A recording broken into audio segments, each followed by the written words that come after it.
In this video, I'm hoping to attach all of the JST connectors, which hopefully will drive all of the peripherals for the CoinBot.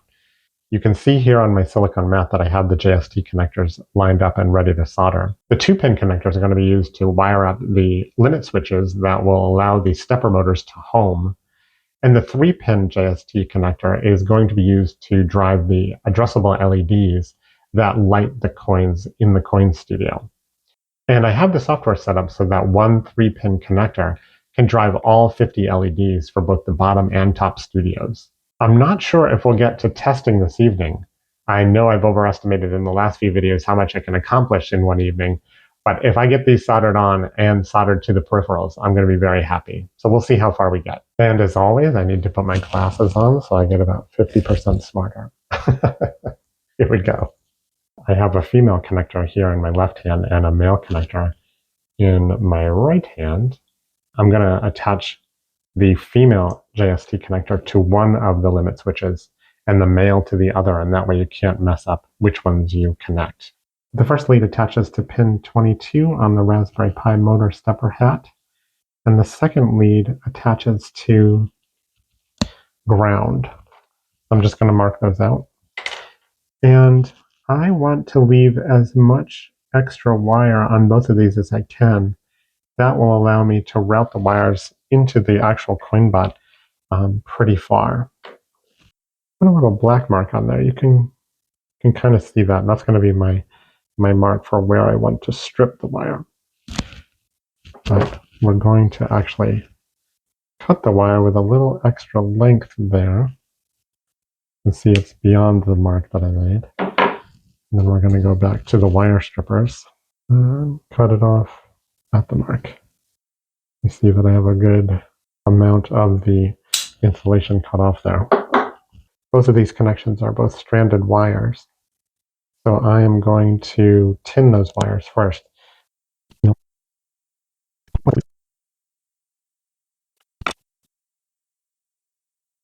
Now that I have these wires tinned, I can actually add them to the stepper motor hat.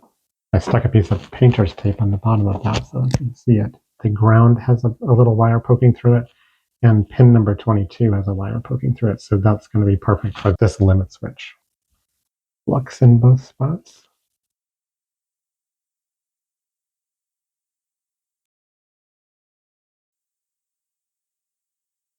And chop that off a little bit shorter.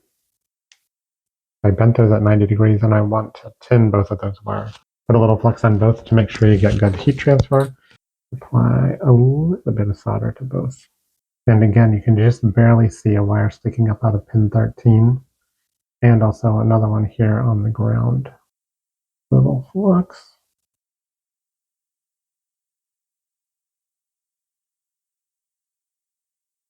The last peripheral to solder on here is for the addressable LEDs. We cut them off just a little bit beyond the stripper mark.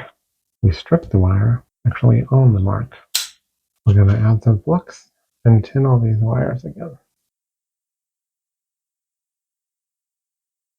Now the 3-pin JST connectors I've decided to solder from the top of the board just to make it a little bit easier on myself.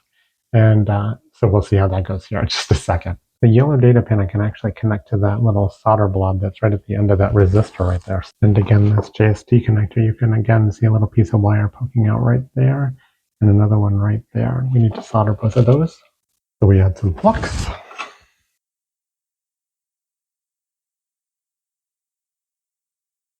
There's only one more connection that needs to be attached directly to this hat. I'm not going to attach this with a JST connector since it's going to remain pretty close to the CPU. I think I can hardwire this. The CPU fan wires are stripped there. And we'll add a little flux. Then tin the ends.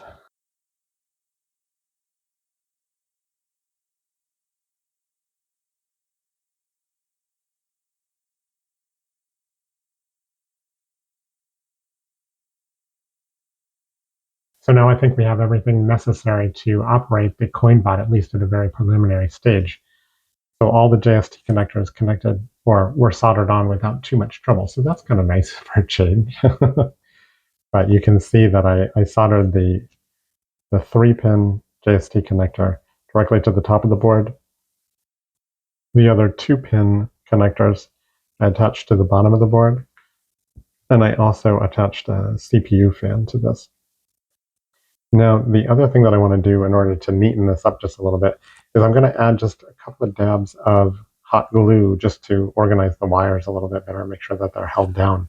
There is nothing utilizing the 3-volt rail right now, so I think I can actually use those holes for the hot glue to hold things in place. So I'll do that.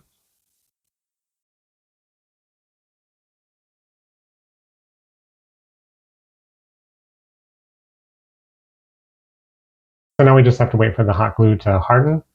And I'm thinking that that will keep me from, as I'm assembling the coin bot, it'll keep me from yanking those cables out of their solder joints. I think that's all set up and I'm pretty happy with the way that they turned out. And again, that CPU fan is attached now too. So the only thing left to do is to wire everything together and actually test it. But I'm not doing that tonight. I think we'll call this a video.